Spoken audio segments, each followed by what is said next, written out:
An ACL injury in elite basketball is one of the most devastating events and used to be considered potentially career-threatening. But is that still true, or is it an outdated myth? This is the Sunday paper roundup, where I read the literature so you don't have to. Today's paper is a recent systematic review and meta-analysis published in the Journal of ACL, looking at return to play after ACL reconstruction in professional and elite basketball players. Many studies have looked at soccer and American football, but few at hooping. It's from a group incorporating colleagues from Italy, Turkey and Germany, with the senior author being Christian Fink from Austria, who I had the pleasure of chairing a session with at ACL last June. So this comes from a highly respected elite sports knee group. What did they actually study?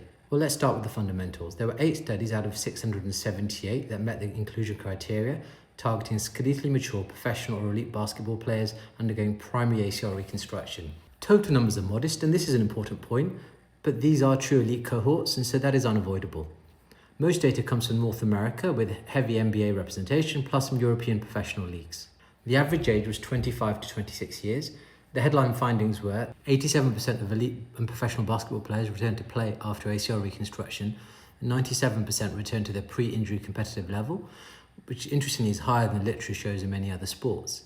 Mean time to return to playing was 367 days, just over 1 year. The re-rupture rate was only 1.8%. Let that sink in, less than 2% re-rupture rate. Now this is where the clinicians need to lean in as we look critically at the limitations of the study. This paper does not reliably report ACL graft choice percentages, how many had lateral extra-articular tenodesis or even an ALL reconstruction, or detailed breakdowns of meniscal tears and repairs. And that's not a small omission because all these massively influence outcomes in modern practice. But to be fair, they explicitly acknowledge this as a limitation. Also, return to play in some studies was defined at least one official game, whereas others looked at a full season's participation, or return to pre-injury minutes and scoring, and so some methodological differences, as we often see in systematic reviews, which is why I do not think they are all as powerful as some would have you believe. And the most interesting signal for me, well, here's the key insight: return to play is getting slower, not faster. Before 2016, it was 340 days on average. After 2020, 373 days.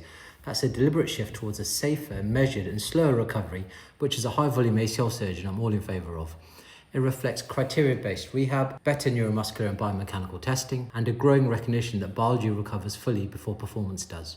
Let's talk about complications and what's missing.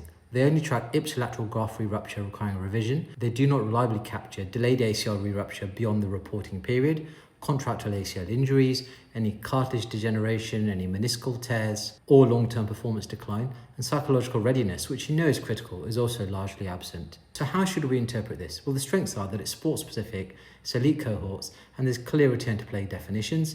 The limitations that there are small total numbers, it's mostly retrospective data, there's no surgical granularity, and there's no lateral tenodesis or graft-specific conclusions, and no performance quality metrics. This paper tells us what happened, not why it happened. So what's the real takeaway? ACL injury in elite basketball is no longer career-ending, but recovery is longer, more structured, and more conservative, and arguably safer. High-level basketball at least now accepts that 12 months return to sport is not a failure, it's becoming the new standard. So as always, we finish the Sunday paper roundup with a verdict. Should we ignore it? Should we be aware of it? Should we really consider it, or should we go ahead and change our practice? My verdict: be aware of it and use it to reset expectations for the player, the club, the agent and the family. While an ACL tear may pause the rhythm of a player's career, it is now rarely the last dance. This paper doesn't change surgical technique, but it strongly supports longer criteria-driven return-to-play timelines, especially in elite pivoting sports, and emphasises resilience, patience and the right team around the player. Follow along for next Sunday's paper. I'll keep breaking down the evidence as it lands.